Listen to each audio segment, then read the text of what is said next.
السلام عليكم، يا رب تكونوا كلكم بخير. الحواوشي المصري بنكهته الأصلية زي ما بتجيبوه من المحلات بالظبط.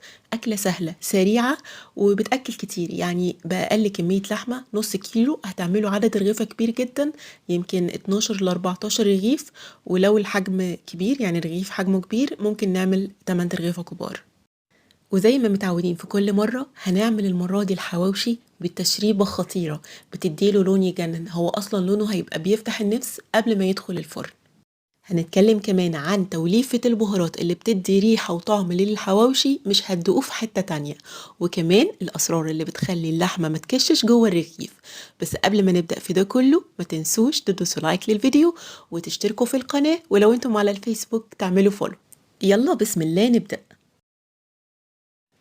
قاعدة كده في الحواوشي، اللحمة قد البصل ومش هيبقى كتير، بالعكس هو ده اللي بيديله النكهة المميزة جدا للحواوشي المصري. فنص كيلو لحمة هياخد نص كيلو بصل، بيبقى تقريبا 3 بصلات بالحجم ده، ولو البصل كبير قوي يبقوا بصلتين كبار.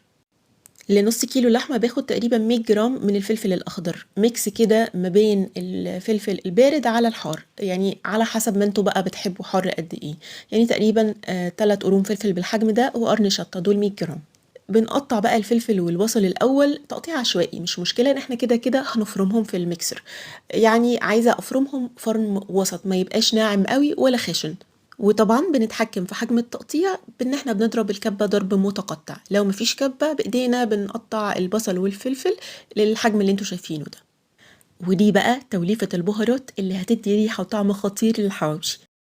معلقة كبيرة ممسوحة من الملح، معلقة صغيرة ممسوحة من الفلفل الأسود، معلقة صغيرة مليانة من البابريكا الحلوة وزيها من البابريكا المدخنة، معلقة صغيرة مليانة بهارات لحمة، ومعلقة صغيرة ممسوحة من الكبابة الصيني، شطة حسب الرغبة، معلقة كبيرة مليانة من الكزبرة الناشفة، وربع معلقة صغيرة من الحبهان واللورة أنا بطحنهم مع بعض، ورشة من جوزة الطيب. لو مفيش عندكم كل تشكيلة البهارات دي، في بهارات حواوشي بتتباع جاهزة من عند العطار ممكن تستخدموها. تضيفوا منها معلقة كبيرة مع الملح والفلفل الأسود والبابريكا. هنضيف بقى كل تشكيلة البهارات دي على خليط البصل والفلفل، هنزود عليهم نص كيلو من اللحمة المفرومة، واللحمة للحواوشي زيها زي الكفتة لازم تكون ملبسة، يعني 25 ل 30% من الدهون. اطلبوها كده من الجزار، قولوله عايزين نص كيلو مفروم للحواوشي. هنزود كمان 3 فصوص من الثوم، يعني تقريبا معلقة صغيرة مفرومة، ولو أنا مكسلة يعني بضيف بدلها نص معلقة صغيرة من بودرة الثوم. الطعم الأصلي للحواوشي بيجي كمان من كمية الدهون، في نص كيلو اللحمة هنزود عليه 100 جرام أو تقريبا نص كوباية من الدهن، سواء بقى دهن بقري أو لية خروف ضاني زي ما تحبوا. لو اللحمة نسبة الدهون فيها قليلة ممكن نستخدم كوباية كاملة أو 200 جرام من الدهن. بنطلب من الجزار الدهن اللي احنا عايزينه، دهن بيت الكلاوي او البوش او الضاني، المهم ان احنا بناخده ننقعه في ميه وملح وبعدين نشطفه كويس قوي، ممكن ان احنا نفرزه وبعدين نبشره، او ممكن ان احنا نقطعه قطع صغيره ونسيحه ونستعمله كده زي السمنه. هنزود كمان معاهم يعني حوالي 3 معالق كبار من ورق البقدونس، انا بشيل العيدان ونستخدم بس الورق.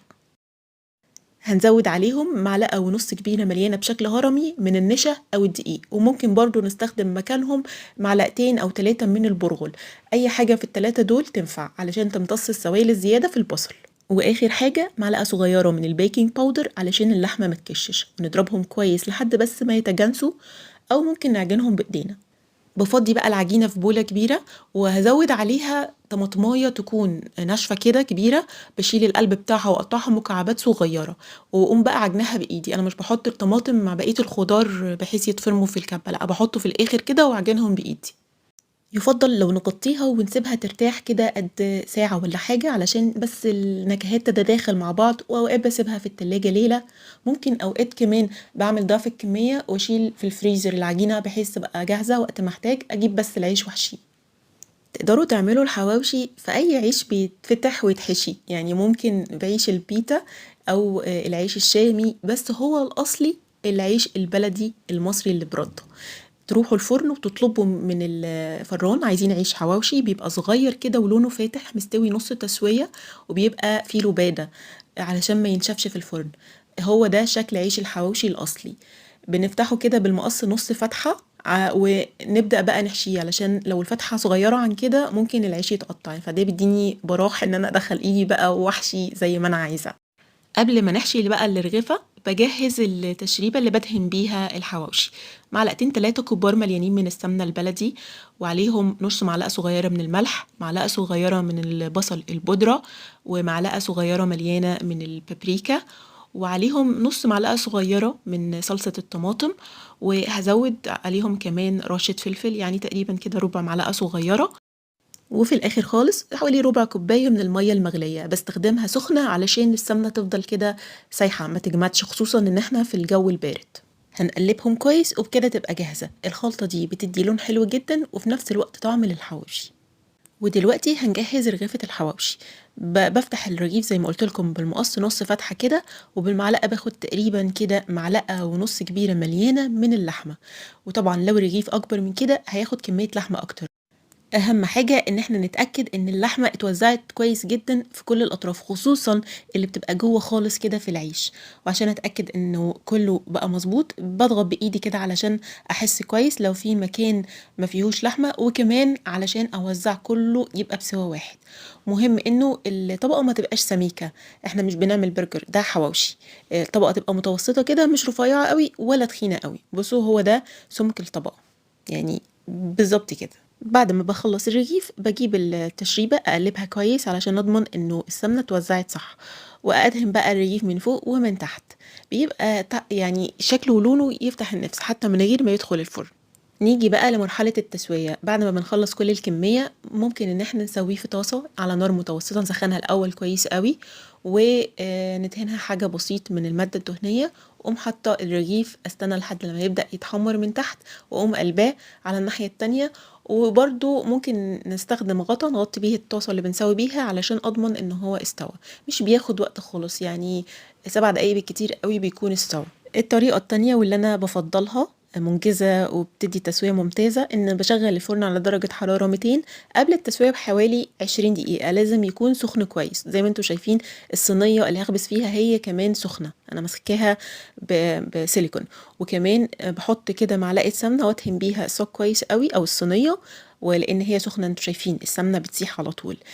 لازم تبقى سخنة ليه؟ علشان الرغيفة تاخد صدمة، تستوي أسرع، وكمان ما تلزقش في الصينية.